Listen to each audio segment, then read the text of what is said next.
On est les champions, putain! On est les champions! Non mais tu le crois ça?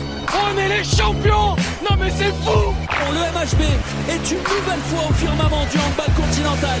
14 titres de champion de France, 13 coupes de France, 10 coupes de la Ligue, 2 trophées des champions et désormais 2 Ligues des champions. Montpellier est sur le toit de l'Europe. Sport & Chill, l'interview. L'interview chill. Bonsoir à vous, Carole Gomez. Donc, nous avons le plaisir de vous recevoir ce soir dans Sport & Chill sur Radio Campus Montpellier 102.2 FM. Vous êtes directrice de recherche à l'IRIS, spécialisée en géopolitique du sport et plus précisément sur l'impact du sport dans les relations internationales. Depuis 2013, à l'IRIS, c'est bien ça ? Oui, c'est tout à fait ça. Merci à vous. Nous vous remercions donc tout d'abord, justement, vous, la première, d'avoir accepté de répondre favorablement à notre invitation pour clore la 5e saison de notre émission dans le contexte de crise sanitaire si particulier dont on a forcément tous subi les conséquences. Cette interview, elle sera tout d'abord l'occasion de valoriser la recherche dans le domaine du sport, un sujet qui nous passionne tout particulièrement avec Florian, ainsi que l'ensemble de nos chroniqueurs qui nous ont d'ailleurs fait part de leurs questions et dont je me ferai le porte-parole ce soir. Brièvement, je me permets de présenter votre parcours, si ça ne vous dérange pas. Allez-y. Ça permettra de situer vos domaines d'expertise à nos auditeurs. On est bien aidé là-dessus par le site internet justement de l'IRIS. Néanmoins, donc n'hésitez pas à me reprendre en cas de petites coquilles. Vous êtes titulaire d'un Master 1 en droit international et droit européen, obtenu à la Queen's University de Belfast, et d'un double Master 2 en droit international public, relations internationales à l'université Panthéon-Assas, ainsi que sécurité internationale et défense de l'université Pierre Mendès France, ce coup-ci à Grenoble. Vous avez eu l'occasion, au-delà des travaux de recherche que vous menez, de travailler entre 2011 et 2013 au sein du bureau du cabinet du ministère des Sports entre 2011 et 2013. Et vos travaux de recherche traitent principalement, c'est ainsi en tout cas que c'est précisé sur le site internet, de diplomatie sportive, des questions également d'intégrité dans le monde du sport, et enfin de la question de la réforme de la gouvernance sportive. Enfin, dernier élément qu'on précise, on sait que vous contribuez à un certain nombre de revues au travers d'articles scientifiques sur la géopolitique du sport, et vous êtes notamment membre du comité de rédaction de la revue internationale et stratégique. Est-ce que justement nous avons tout bon, ou est-ce qu'il y a éventuellement des choses que vous souhaitez préciser un peu à nos auditeurs sur ce qu'est votre parcours ?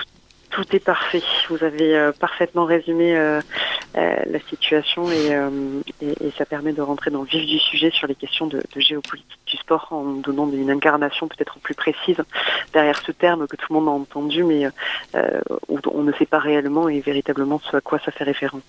Tout à fait. Ce sera d'ailleurs l'objet de nos premières questions. Petite présentation générale justement du cadre de cette interview. Nous traiterons tout d'abord de cette question avec Florian, qui aura plusieurs questions visant à pouvoir définir ce domaine de la géopolitique du sport et traiter de votre intérêt pour ces questions.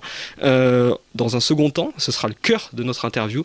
Nous reviendrons sur deux sports en particulier, deux thématiques, celle du rugby et du football féminin au travers de deux ouvrages. On aura l'occasion d'y revenir, sur lesquels vous avez eu l'occasion de contribuer et de publier. On redonnera bien sûr les références au fur et à mesure de la discussion, si nos auditeurs souhaitent justement se procurer ces ouvrages. Et enfin, la troisième partie de notre interview permettra de manière plus large d'évoquer certains des grands sujets d'actualité qui ont essaimé l'actualité des dernières années dans le monde du sport. Après cette introduction, je laisse justement peut-être Florian vous poser notre première question sur la géopolitique du sport. Tout à fait. On va donc parler, c'est un peu définir cette géopolitique sportive. Peut-être tout simplement savoir quelle est pour vous cette genèse de la géopolitique du sport ? Est-ce qu'on peut considérer que la géopolitique du sport, c'est durant les Jeux Olympiques antiques, entre les cités, c'était déjà de la géopolitique ? Ou est-ce que ce phénomène est aussi apparu en même temps que pour vous l'essor de la mondialisation ? Non, effectivement, il peut y avoir une genèse directement liée aux Jeux antiques, alors qu'ils soient d'Olympie ou d'autres cités grecques, mais avec évidemment une prédominance des Jeux olympiques, puisque dès ce moment-là, on voyait qu'il y avait un rapport particulier entre les États et qu'il était l'occasion de compétition, de parfois divergence entre certaines cités, et qu'il y avait un vrai moment, un vrai momentum où les relations certes s'arrêtaient, mais aussi pouvaient se renforcer ou s'opposer à ce moment-là. Et ce qu'il faut vraiment retenir avec la question de la géopolitique du sport, et sans doute en donnant une définition, c'est qu'on peut très facilement la comprendre par l'impact, en décrivant la géopolitique du sport comme l'impact des relations internationales à travers le sport. C'est-à-dire que cette géopolitique du sport a toujours existé, c'est juste qu'elle l'a pris avec les années, avec les décennies, de plus en plus d'ampleur, notamment compte tenu de l'importance qu'a pu prendre le sport, un sport mondialisé, un sport retransmis, adulé, et suivi par des millions, voire des milliards de personnes.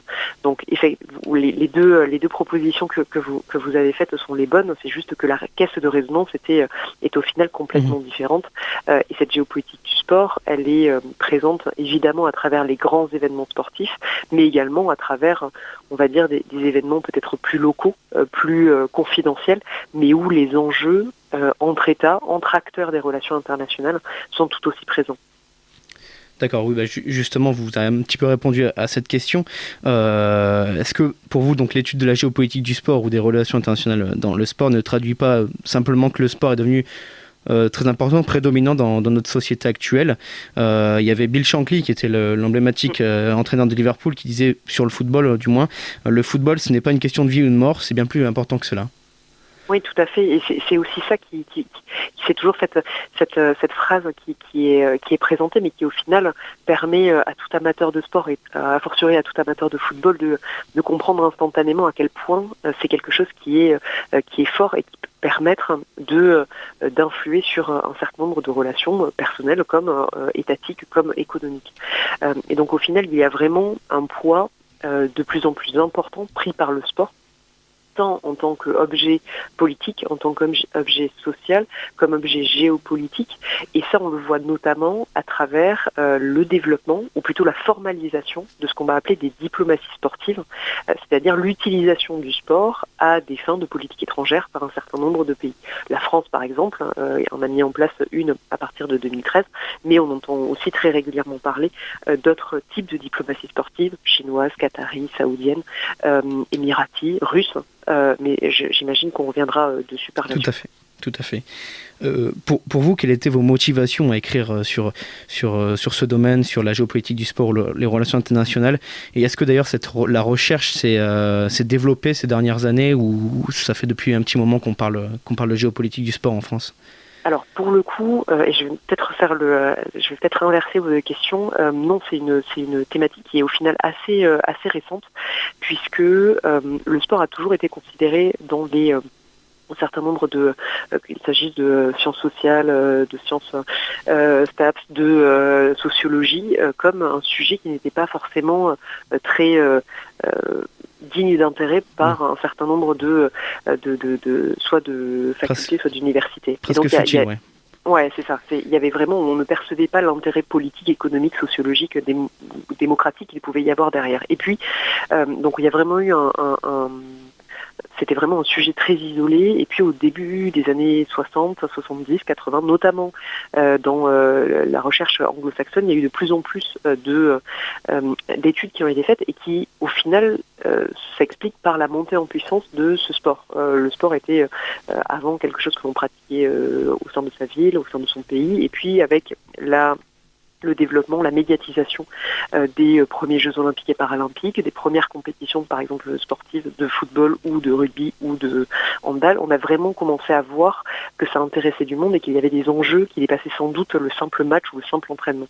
Et donc il y a eu de plus en plus de réflexions sur le sujet. Une petite anecdote à ce sujet, ça c'est mon directeur, le directeur de l'IRIS, et donc mon directeur notamment sur les questions sportives s'appelle Pascal Boniface, et c'est un féru de sport, et dans les années 90, il avait voulu proposer un certain nombre d'ouvrages justement pour essayer de déterminer, de définir, d'étudier cette géopolitique du sport, et pendant 5-10 années, tous les éditeurs se sont détournés de lui, considérant que c'était pas un sujet digne d'intérêt, parce que ceux qui étaient sportifs ne s'intéressaient pas à la géopolitique, et ceux qui s'intéressaient à la géopolitique ne s'intéressaient pas au sport, puisque c'était deux mondes qui ne se rencontraient pas. Et puis force a été de constater que les choses ont un peu évolué, que la prise de conscience a été pleine et entière. Et pour répondre du coup à votre première question, qu'est-ce qui m'intéresse dans cette question de géopolitique du sport? Il y a plusieurs choses. Il y a d'une part le fait que c'est une géopolitique qui est plurielle. Il y a des instants où ça va être une matière qui va nous permettre de nous intéresser à énormément de thématiques différentes, mais également à de zones géographiques différentes, des relations qui vont vraiment, si je vais m'intéresser sur les questions de lutte contre le dopage, je vais avoir recours plutôt à une étude juridique ou scientifique, alors que si je vais m'intéresser à la question des matchs truqués, je vais plutôt peut-être toucher plus sur des thématiques de criminalité organisée. Si c'est la question du genre, ça va là aussi toucher à énormément de questions de politique publique, de sociologie, d'économie également. Et donc c'est vraiment ce côté très pluriel de la géopolitique qui m'intéresse.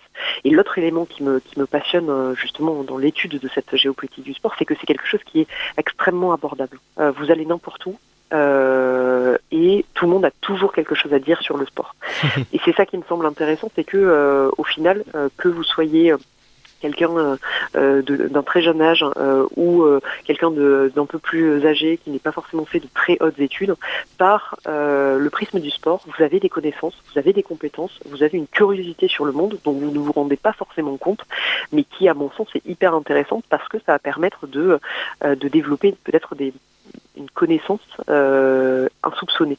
Et là encore, petite anecdote, j'avais fait une intervention au centre de prison pour parler de géopolitique du sport. Alors ce qui était très drôle, c'est que la première séance, il y avait 15 détenus qui s'étaient présentés et qui étaient persuadés qu'on allait faire du sport, donc j'ai dû leur annoncer que c'était pas forcément l'objet, mais c'est pas grave, ils sont quand même restés. Et ce qui était intéressant, c'est que au fil des discussions avec le championnat de football, avec la première ligue, avec le rugby, avec le hand, avec les coupes du monde organisées à droite et à gauche, ils avaient une vraie connaissance de la géographie, par exemple, de la géographie ou de certains enjeux. Et ça, c'est pas du tout quelque chose dont ils avaient conscience.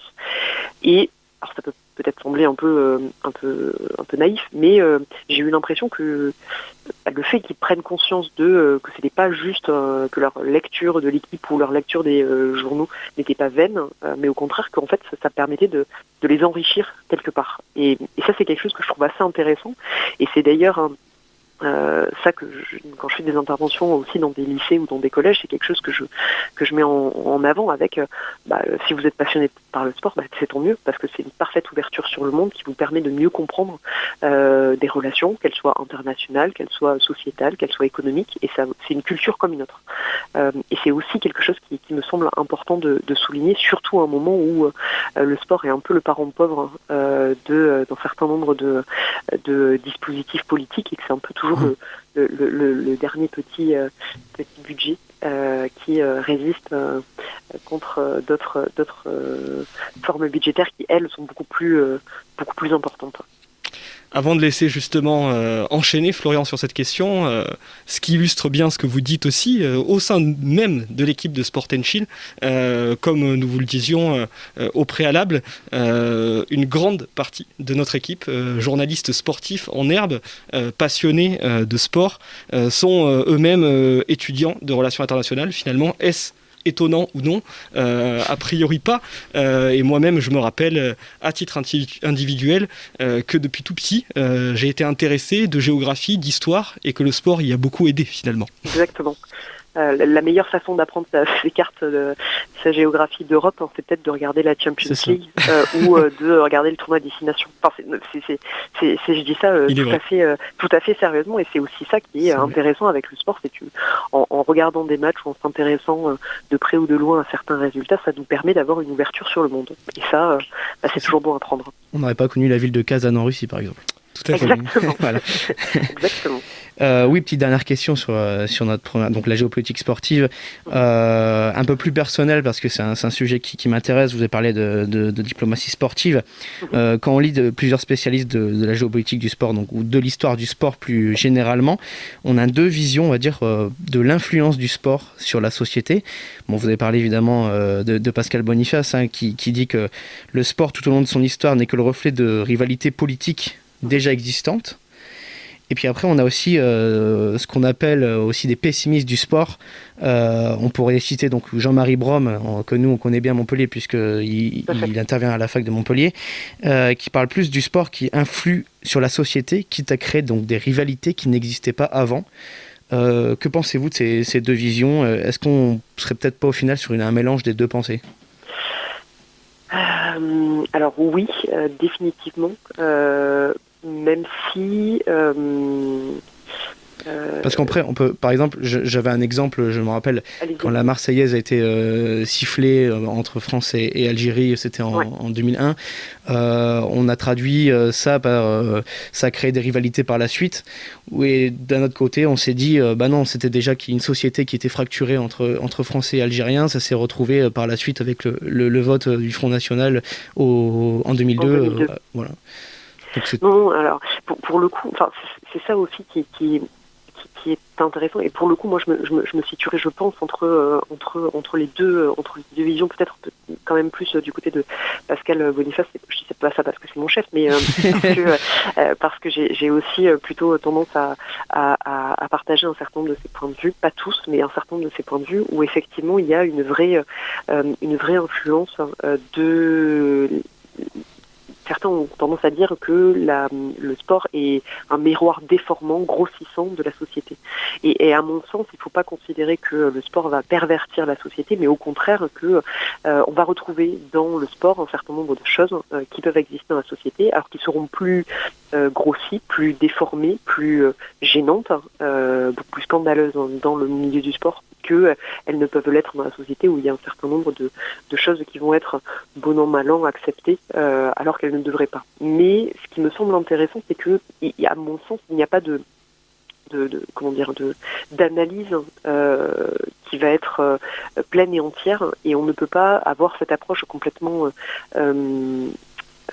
manichéenne de dire soit le sport est la meilleure chose qui peut vous arriver avec un pouvoir magique qui va pouvoir être donné en termes de accessibilité, lutte contre telle ou telle discrimination, etc. Ou alors au contraire considérer que c'est l'opium du peuple et que ça contribue à déréguler et à le pervertir. Et à mon sens, il y a vraiment une espèce de palette de couleurs et de palette de variations qui va dans un sens soit vraiment avoir un aspect positif, soit au contraire va être complètement désastreux parce que ce ne sera pas prévu. Et à ce sens-là, à mon sens, il ne faut pas forcément avoir une analyse uniquement politique ou sociologique de la situation, mais plutôt avoir presque une analyse pluridimensionnelle où il va y avoir différents éléments qui vont devoir rentrer en ligne de compte.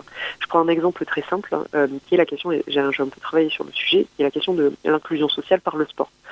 Un certain nombre d'études ont pu démontrer qu'il y avait un vrai bienfait d'utiliser le sport comme un outil d'inclusion sociale, notamment à destination d'un certain nombre de publics, des publics isolés de la pratique, que ce soit des personnes en situation de handicap, que ce soit des personnes qui soient réfugiés ou demandeurs d'asile. Mais ce qui a été intéressant ici, et c'est aussi tout l'intérêt de la recherche, c'est que sur cette idée où le sport est bon pour la santé et c'est parfait pour se faire des copains, il y a quand même une nécessité d'avoir une rigueur scientifique dans l'approche avec une vraie réflexion sur les conditions de réussite. Il y a notamment, j'ai en tête un ouvrage de William Gasparini qui justement essayait de faire un peu l'état des lieux de différentes initiatives et qui montrait que dans certains cas, ça avait été un vrai booster et un vrai outil pertinent, performant en matière de réintégration ou d'intégration de certains types de populations au sein de certaines villes, alors que dans d'autres, alors que c'était le même dispositif, mais que le momentum et que le lieu et que l'encadrement était complètement différent, n'avait été au final que déception parce que ça n'avait pas marché. Et donc, à mon sens, c'est vraiment aussi, du coup, il y a deux choses pour répondre à votre question. Un, le fait que il ne faille, à mon sens, pas avoir cette vision complètement manichéenne de soit le sport est la solution à tous nos maux, ou soit au contraire, le sport est à l'origine ou est constitutive de différents maux de la société, d'une part, et d'autre part, il y a aussi une nécessité d'avoir une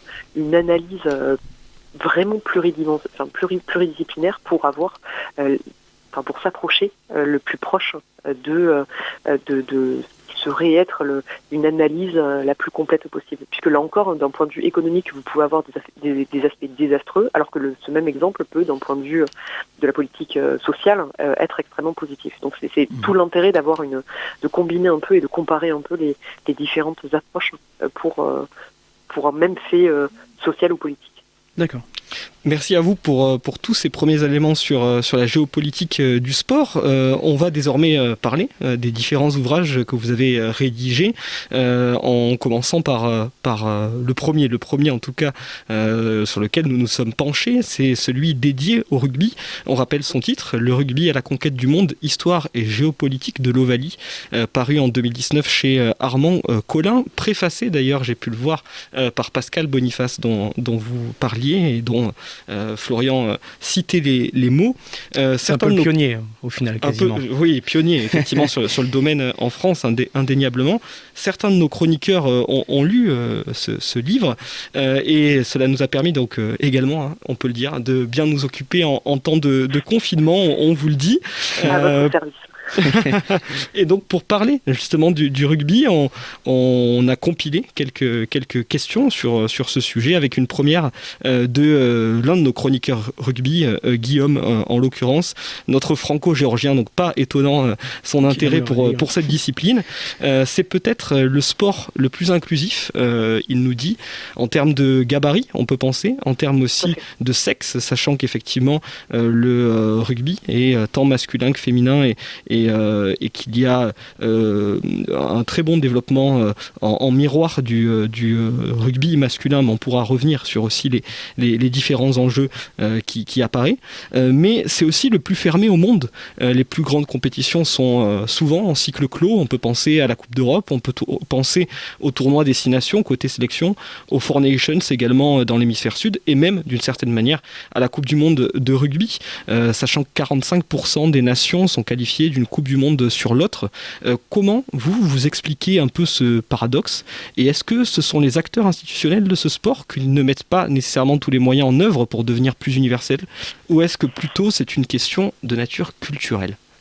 Alors, en fait, vous avez cité un peu tous les éléments de la réponse. Il y a indéniablement un facteur historique dans ce club très fermé qui est l'Ovalie, puisque si la fédération internationale a été créée à la fin du 19e siècle, elle ne comptait en 1987, donc date de la première Coupe du Monde, qu'à peine une dizaine de membres, alors que pendant ce temps-là, d'autres fédérations en avaient déjà près de 150.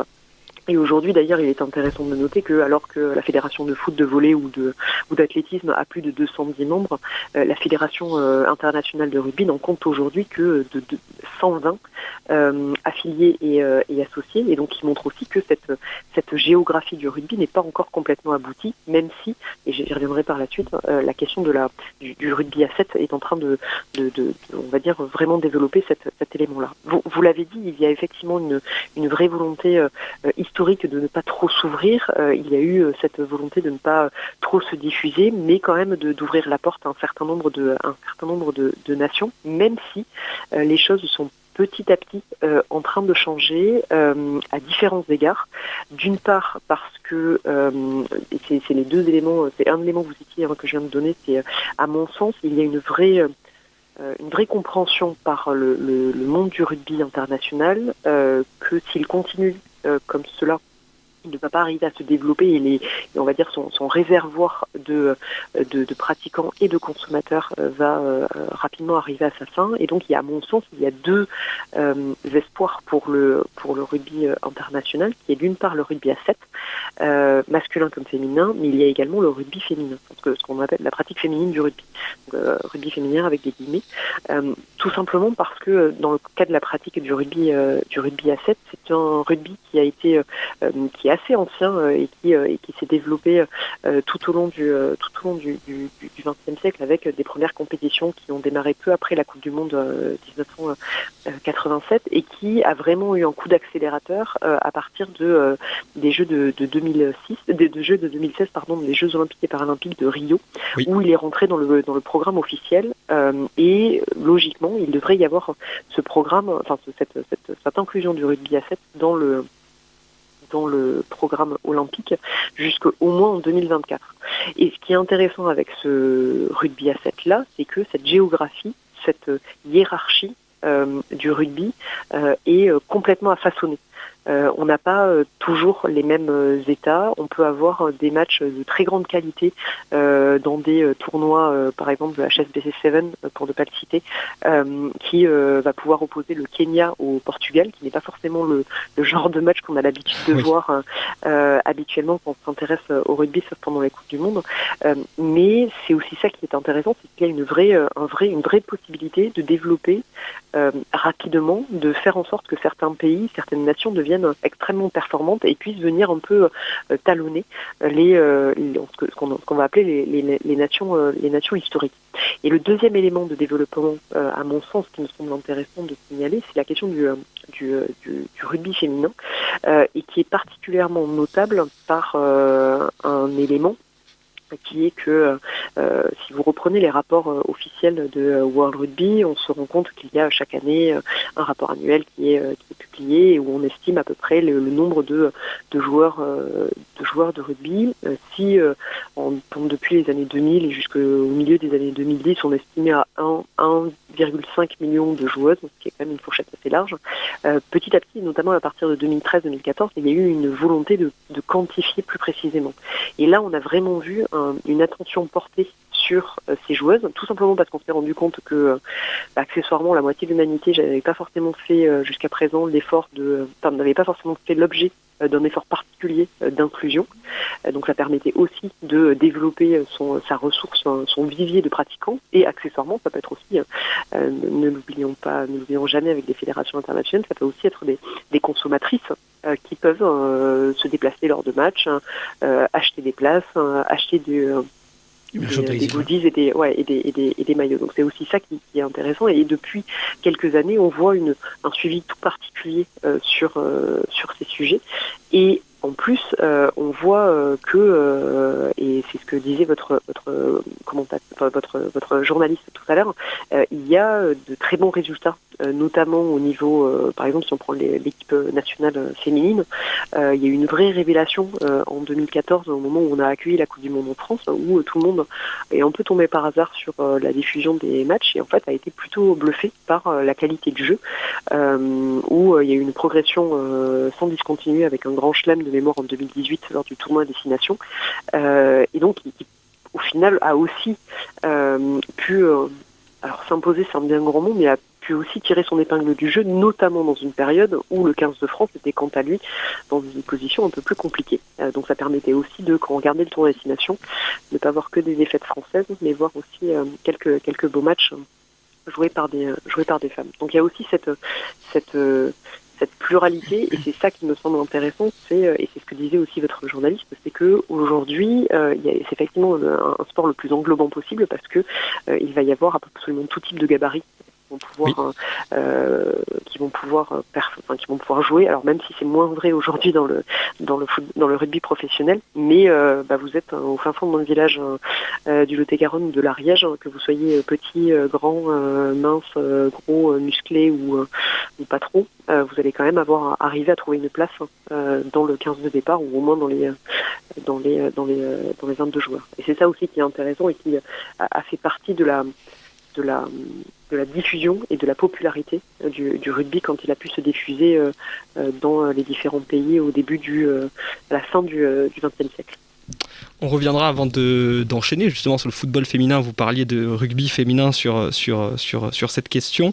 Je rétropédale légèrement sur la question justement du Sevens qui est très intéressante. Pour vous, comment justement vous expliquez cette dynamique actuelle qu'on voit dans le Sevens? C'est une volonté de la discipline elle-même et des personnes, des acteurs institutionnels qui s'impliquent pour son développement de se différencier un maximum du 15. Quelque part même, plus naïvement, peut-on se demander pourquoi le Sevens, lui, a rejoint les Jeux Olympiques et jamais le rugby à 15, au contraire, traditionnellement, du football, du basket ou de bien d'autres disciplines de sport collectif. Alors là encore, je vais inverser vos questions et je vais d'abord répondre à la dernière question qui est sans doute la plus simple. Le rugby a fait partie du programme olympique, mais pendant simplement quelques années, 3 de mémoire, dont 1924, où il n'y avait que 3 équipes qui participaient au tournoi olympique. Et en fait, très rapidement, on s'est rendu compte qu'il était impossible d'arriver à organiser une compétition de rugby, tout simplement en une quinzaine de jours. Oui. Les Jeux olympiques et paralympiques durent 2 fois 15 jours, donc le tournoi olympique dure 15 jours, et donc il est impossible pour toute personne qui pratique le rugby de pouvoir enchaîner les matchs aussi rapidement sans avoir les 5-6 jours de repos et de répit entre chaque match. Donc très rapidement, on a dû mettre de côté le rugby à 15 parce que le format des Jeux olympiques ne permettait pas d'avoir une pratique de ce sport, à la différence de matchs de foot ou de matchs de basket où les matchs peuvent se succéder tous les 3-4 jours, comme ça peut être le cas dans ces sports-là. Ce qui explique que la Coupe du Monde de rugby soit d'ailleurs beaucoup plus longue en durée que les autres compétitions internationales de ses voisins en termes de sport. Exactement. Une Coupe du Monde de rugby va durer à peu près un mois et demi, tout simplement pour permettre à chaque équipe d'avoir entre 5 et 6 jours, 5 et 7 jours de repos, de récupération entre chaque match, chose qui est du coup impossible dans le cadre d'un tournoi olympique. Et puis, notamment sous la houlette de Bernard Lapassé, il y a une vraie mobilisation du rugby à 7 parce que on s'est rendu compte que cette forme-là du rugby était parfaitement compatible avec le format de la quinzaine olympique, d'une part. D'autre part, que les règles étaient beaucoup plus simples que le rugby à 15. Rugby à 15, même si vous êtes un amateur et que vous êtes fourré tous les 15 jours au stade, pour arriver à comprendre les décisions de l'arbitre sur la mêlée effondrée ou sur certaines dispositions précise. Il y a des fois où même moi, alors que ça fait un moment que je le pratique, je suis toujours un peu perdue par rapport à cette question-là, alors que le rugby à 7 est au final beaucoup plus simple. Les règles sont assez peu nombreuses et assez simples, et c'est surtout que ça joue bien, ça joue vite. Et il y a beaucoup d'actions. Donc au final, c'est aussi très télégénique, puisque sur des matchs de 14 minutes, vous allez avoir des essais tout le temps, des actions tout le temps, des courses, des feintes, et des accélérations qui vont être intéressantes et qui vont pouvoir satisfaire le public qui est aussi en attente de ce genre de sensation. Et d'ailleurs, les chiffres des audiences en 2016 ont été pour le moins encourageantes parce que on s'attendait pas à ce qu'il y ait autant de personnes qui s'intéressent et qui regardent ce type de rugby, et notamment dans des pays où on n'attendait pas forcément une audience aussi importante. On peut penser à la Chine, on peut penser au Brésil, alors évidemment parce que c'était sur son terrain, mais également les équipes nord-américaines sont extrêmement performantes dans le rugby à 7, chose qui n'est pas forcément toujours le cas dans le rugby à 15. Tout à fait. Justement, je reviens légèrement sur le rugby à 15 avec une question qu'avait Florian à vous poser. On a pu voir notamment qu'à une époque, World Rugby, et donc l'IRB, c'était le nom lorsque cette question a été abordée, était d'avoir un objectif, et cet objectif était le suivant, 10 nations capables de remporter la Coupe du Monde. Finalement, pour le moment, on est plutôt sur un constat d'échec, et la nouvelle stratégie fait plus mention de ce nombre et parle plutôt de licenciés dans le monde du rugby. On voit qu'il y a des bastions légendaires, qu'il y a quelques pays qui émergent, mais très peu, notamment à 15, et Florian avait justement une question plus d'actualité en lien avec l'organisation de la Coupe du Monde de rugby au Japon. Oui, voilà. Après, tu parles, Romain, du coup, de nouvelles nations. On peut parler du Japon, qui, je pense, est une bonne chose pour le rugby, d'avoir une nouvelle nation dans le monde du rugby. Comment vous voyez cette nouvelle acteur dans l'organisation d'une compétition ? Et est-ce que, justement, ne voir que le Japon, en plus des autres nations que l'on connaît déjà, ça prouve pas que le rugby peine à se développer là-dessus ? Alors, vous avez complètement raison sur le non-renouvellement des acteurs et des premières équipes, notamment dans le rugby masculin. Et pour preuve, et j'en veux pour preuve, un ouvrage que j'avais lu qui avait été publié de Jean Lacouture, qui avait été publié au début des années 90 et qui présentait les traditionnelles équipes avec évidemment les 6 nations européennes plus les nations du Sud, et qui rajoutait les Fidji, les Samoa, les Tonga, le Japon, l'Argentine et l'Afrique du Sud, que je compte avec les nations du Sud. Et au final, ce constat qui a été fait au début des années 90, il est exactement le même aujourd'hui. On n'a pas vu de nouvelles nations venir un peu jouer les troubles faits parmi la géographie ou le podium du rugby. En revanche, et ça me semble important de le signaler, on a tendance avec nos yeux occidentaux et notamment européens de considérer que le Japon est un nouveau venu dans le domaine du rugby, ce qui n'est pas le cas, puisqu'il y a une très forte tradition du rugby dès la fin du 19e siècle au Japon, avec la fondation d'un certain nombre de clubs de championnats, et il y a aussi une très forte tradition de rugby au sein des entreprises. Et donc le championnat est aussi lié avec un certain nombre d'entreprises. Et le Japon, en accueillant cette Coupe du Monde, a permis de, on va dire, mettre cet intérêt et cet investissement sur le devant de la scène, mais il ne faut pas oublier que le Japon a été présent dans absolument toutes les Coupes du Monde qui ont précédé depuis 1980. Comment vous l'expliquez cela, puisque le Japon n'a pas été une colonie du Commonwealth, donc généralement c'est par cet intermédiaire que le rugby se développait dans les nouveaux pays ? Tout à fait. Alors ça, c'est effectivement une particularité du Japon, puisque ça s'est pas développé par les navigateurs et les éventuels comptoirs qu'il pouvait y avoir de la part de l'Empire britannique. En revanche, ça s'est développé par deux aspects. D'une part, par l'influence et l'importance du système éducatif britannique, puisqu'un certain nombre de Japonais étaient envoyés par leurs parents au sein d'universités prestigieuses britanniques et rapportaient dans leur bagage cet amour du rugby qu'ils cherchaient à développer. Et d'ailleurs, on retrouve un certain nombre de clubs nippons créés par des Japonais, mais qui sont allés faire leurs études au Royaume-Uni. Et par ailleurs, il y avait aussi des liens entre les différents avec le commerce entre le commerce japonais et le commerce britannique, et où on a pu voir des échanges entre ces deux nations-là, et qui tournaient aussi autour du rugby. Et donc effectivement, ça a été l'un des seuls pays où le rugby s'est développé très tôt dans l'histoire, mais qui ne faisait pas partie du Commonwealth, à l'exception près de la France, qui elle a eu un développement tout à fait particulier. Peut-être dernière question sur le rugby, justement, sur cet ouvrage. Plus précisément, moi, je l'ai lu, on a parlé de sport, de fameux sport de clocher. Ouais. Si je ne me trompe pas, on va parler de ça. On voit maintenant qu'au niveau donc national, en France, des équipes d'autres régions commencent à devenir importantes. Des régions plus au nord, notamment, parce qu'on parle de sport de clocher, on parlait notamment, évidemment, du sud-ouest, avec quelques particularités parisiennes. Mais donc, du coup, il y a des de nouveaux clubs. On peut parler du Loup peut-être. Quand je dis nouveau, évidemment, ça date pas de la dernière heure non plus. On peut parler de La Rochelle, puis des grandes villes françaises qui veulent avoir aussi leur équipe de rugby compétitive.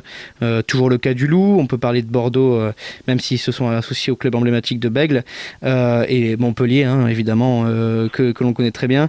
En division inférieure, on va arriver des villes comme Lille, qui d'ailleurs en rugby féminin se débrouille plus que bien. Tout à fait. Villeneuve d'Ascq, je crois, si je ne me trompe pas. Le top 14 donc, s'est grandement développé depuis que ces villes et les présidents ou actionnaires mettent de l'argent dans les clubs. Cependant, ces équipes éclipsent les petites villes et villages et le fameux sport de clocher dont vous parliez. Que pensez-vous de ce développement actuel du rugby ? En fait, ce qu'il faut avoir en tête, c'est là encore, il faut peut-être avoir une approche un peu plus longue, avoir une vraie approche sur le développement du rugby. Et si on voit effectivement des villes que quand on était petit ou que ce que nous racontaient nos parents, c'était pas forcément des places fortes du rugby. En fait, il ne faut pas oublier que ce rugby est arrivé par ces villes-là. Bordeaux a été un des lieux emblématiques du développement du rugby. Pareil avec Paris, où ça a été l'un des premiers clubs qui a été créé. Pareil avec Nantes, avec Vannes, avec Lyon, avec Marseille également, avec Toulon. Et donc, au final, il y a eu un phénomène le rugby est arrivé par ces grandes métropoles, et puis petit à petit, il s'est diffusé au sein des campagnes, en laissant la place dans ces grandes métropoles à l'ennemi juré, qui était ou le cousin éloigné, qui était le football.